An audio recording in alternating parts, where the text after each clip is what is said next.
Ganda na ng word means. Okay, during the Renaissance period, ang Italy, they focus on ano siya, sobra sobra.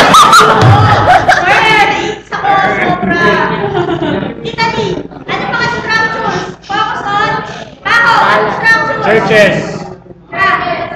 Churches. Tower. Dito, chateau. Okay? France focuses on chateau. So, ano ang chateau? House. Alam mo. Ano yun? Pag pinanood ko.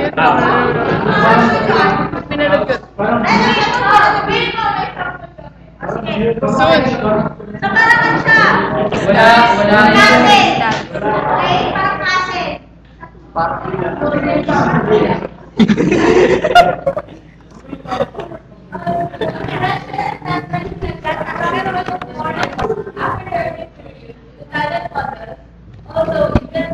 Wala kayong nakabilo. Hi guys.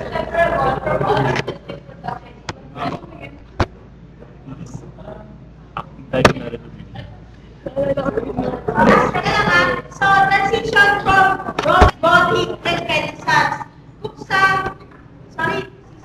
sa Italy, classical orders, dito, parang na-inherit or na-adapt nila yung ibang features ng Gothic, like the flying mattresses and the pinnacle. Ano ang flying mattresses? Ayun mo.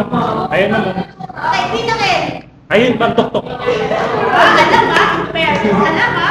Magaling klase si Ma'am. Kag-group namin yun. Ito ba yung pinakay? Ano ang pinnacle? Pinakatuktok. Pinakay. Okay, from Pinnacle. Renaissance. Ito yung flying batteries.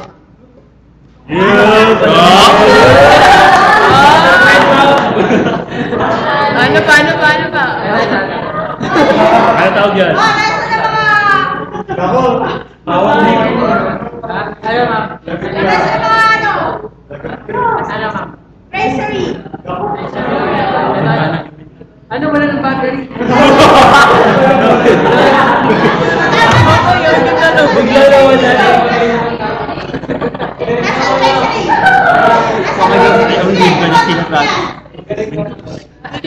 Racery window. Oh, ayun na. Rose below. Sana tinuturo ko ito. Pero ano? Pinusang. Oh, yan. Pwede ka. May ano. At least pera na kayo.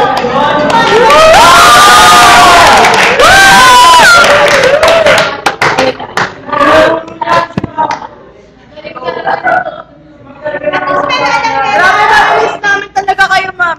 Ma'am, kayo Ma'am, Bowa Ma'am, kayo yung matapos sa uwan namin. Oo nga, Ma'am. Bowa 3 ma'am, kayo ulit.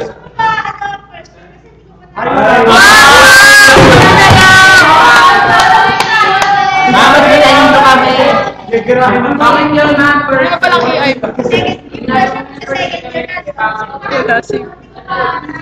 May edit ko ilalagay ko. Ang matitigas sa ulo naman.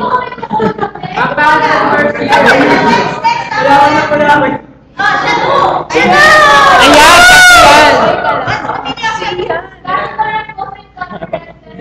President.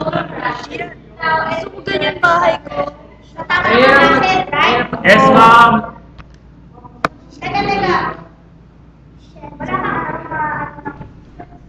Chateau. Gulat.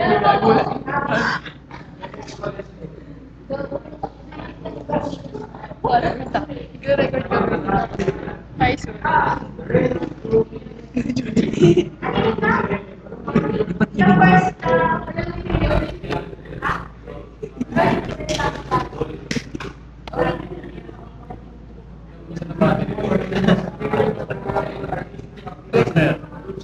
Say hi.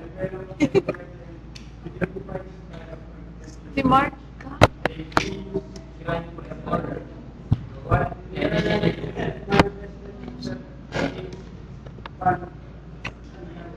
Sabi niya.